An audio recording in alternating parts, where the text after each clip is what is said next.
Napakasama lang ng loob ko dahil napakatanda na ng lola ko pero nagawa niya pa rin kumirengking. Hindi naman pala sumama sa ibang lalaki ang nanay ng mga kapatid ko kundi pinalayas niya dahil nahuli niyang kasiping ang kanyang kinakasama. Kaya ang letter sender natin ngayon ay itago na lang natin sa pangalang Daisy na maagang naulila sa kanyang ina. Nagtrabaho ang nanay ni Daisy sa ibang bansa para masuportahan ang pangangailangan ng kanyang mga half-sister. Pero 3 buwan pa lang nawala ang nanay niya sa Pilipinas ay binawian agad siya ng buhay dahil hindi man lang siya nakapagpagamot sa sakit niya sa bato. Naiwan sa pangangalaga ng kanyang lola, sa side po ito ng kanyang papa ang mga half-sister ni Daisy. Dahil sumama na rin sa ibang lalaki ang nanay ng mga kapatid ni Daisy dahil hindi niya naman ito masisisi dahil super batugan ng kanyang tatay. Dahil naaalala pa ni Daisy na ikinukwento sa kanya ng sarili niyang ina na namamalimos daw sila nung baby pa siya para lang meron silang makain. Kaya nag-decide na lang ang nanay ni Daisy na magtrabaho sa ibang bansa pero hindi naman ito magawang magpadala ng pera sa kanila. Dahil ang tatay ni Daisy ay lulong sa pinagbabawal na gamot pero kahit ganon ay binigyan naman niya ng puhunan ng tatay ni Daisy at isang tricycle para makapagtrabaho din. At sa edad na 16 years old nakapag-abroad na si Daisy dahil sumunod siya sa bansa kung saan nagtrabaho ang kanyang nanay noon. Hanggang sa pumanaw na lang din ang kanyang tatay dahil hindi rin ito nakapagpagamot ng kanyang sakit at hindi rin nakauwi si Daisy. Dahil kasalukuyan niya pang inaayos sa mga papeles niya para maging permanente na sa ibang bansa, nakapagpadala siya ng pera pero sakto lang para maipalibing ang kanilang papa. Nabayaran na din ni Daisy ang mga naiwang utang ng tatay nila at napakasakit nun para sa kanya dahil hindi niya man lang nalaman na nagkasakit pala ang kanilang papa. Kaya nangako na lang si Daisy na hindi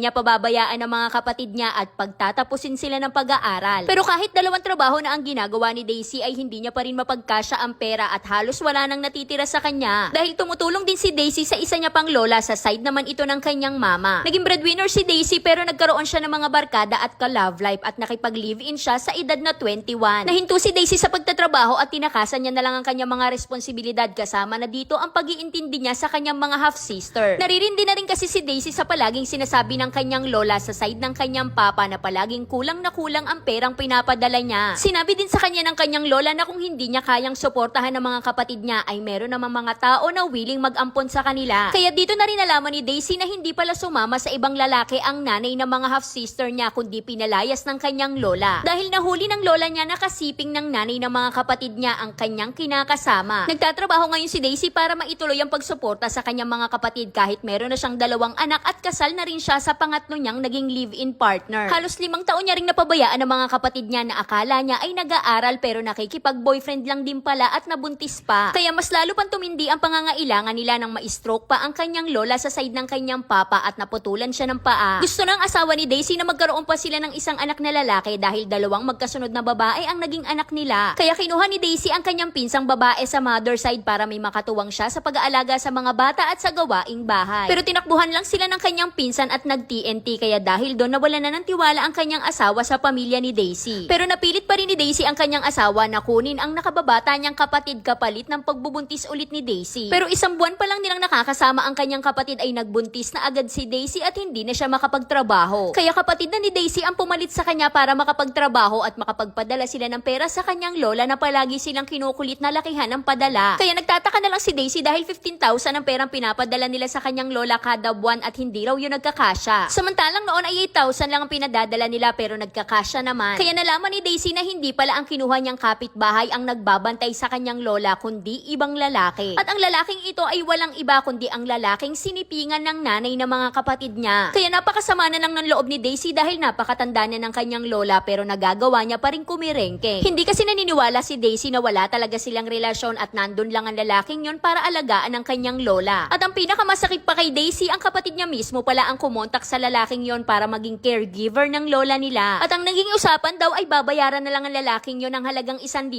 piso pero para kay Daisy ay napaka-imposibleng 1,000 lang. Kaya kinumpronta ni Daisy ang kapatid niya kung siya ba talaga ang tumawag sa lalaking yon para mag-alaga sa kanilang lola. Sumagot naman agad ang kapatid ni Daisy at sinabi niyang kahit ano naman ang ipaliwanag ko sa'yo ay hindi mo ako magagawang pakinggan. Noon pa man ay binabalaan na si Daisy ng kanyang mga pinsan na may ugali talagang hindi maganda ang kapatid niya na kasama niya sa abroad. Kaya hindi napigilang manumbat ni Daisy at sinabi niya sa kanyang kapatid na ginawa ko ang lahat para sa inyo. Pero ano? Sumagot naman ang kapatid ni Daisy at sinabi niyang anong ginawa mo para sa aming lahat o baka ginawa mo lang yun para sa'yo. Kaya nagdilim ang paningin ni Daisy at pinagjojombag niya ang kanyang kapatid pero kapatid niya pa ang nagwala at nagsisigaw. Kaya hirap na hirap si Daisy na pagtakpan ng kanyang kapatid sa kanyang asawa dahil napakabait na nagpangasawa ni Daisy. Dahil kahit wala ng tiwala ang asawa ni Daisy sa kanyang pamilya ay nagawa pa pa rin itong tanggapin ng kanyang kapatid hanggang sa maipanganak na ni Daisy ang anak niyang lalaki at nakauwi na rin ng Pilipinas ang kanyang kapatid na sobrang gulo na naging relasyon nila sa ibang bansa. Kaya simula nun ay pinutol na ni Daisy ang kahit anong ugnayan niya sa kanyang pamilya dahil kahit anong pagtulong ang ginagawa niya ay masama pa rin para sa kanila. Pero minsan ay naiisip pa rin ni Daisy ang kanyang mga kapatid lalo na ang kanyang lola kaya nakikibalita siya sa kanyang mga pinsan. Nalaman ni Daisy na 6 na buwan na palang buntis ang kapatid niya ngayon at gusto niya man lang sanang tumulong pero hindi niya naman magawa. Lalo pa ngayon na na-stroke na naman ang kanilang lola at wala pong trabaho sa ngayon si Daisy at sakto lang ang kinikita ng kanyang asawa. Kaya maraming salamat po sa pagbabasa ng aking kwento. Pangalanan niyo na lang po akong Sakura. Kaya hanggang dito na lang, Ate Charis. At dahil dyan, sorry dahil natawag kitang Daisy, hayaan mo yung Sakura, ilalagay ko sa pamagat para alam mong kwento mo na ite. At para sa akin, ang nakasama lang talaga dito, yung perang pinapadala nila ng kapatid niya ay nagagamit siguro pero hindi tayo masyadong sure sa boylet ng kanilang lola. Pero kung hindi na may mera yung boylet, siguro benefit pa din yung lola mo kung siya yung nag-aalaga sa kanya. Baka may nakitang something yung kapatid mo kaya yung lalaki na yon ang napili niya na mag-alaga sa lola nyo. Kasi mahirap po mag-alaga ng mga na-stroke na pasyente lalo na yung naputulan ng paa kaya siguro may malasakit din kahit papano si boylet. Kaya ibalato na lang natin kay lola yung dapit hapon ng buhay niya. Ang importante, hindi na kayo naaapektuhan dahil pinutol mo na rin naman ang pagtulong sa kanila. Yung tungkol naman sa pag-cut off ng pamilya, ikaw lang kasi makakapagsabi niyan kung kailan ka ulit magiging ready na makiharap sa kanila.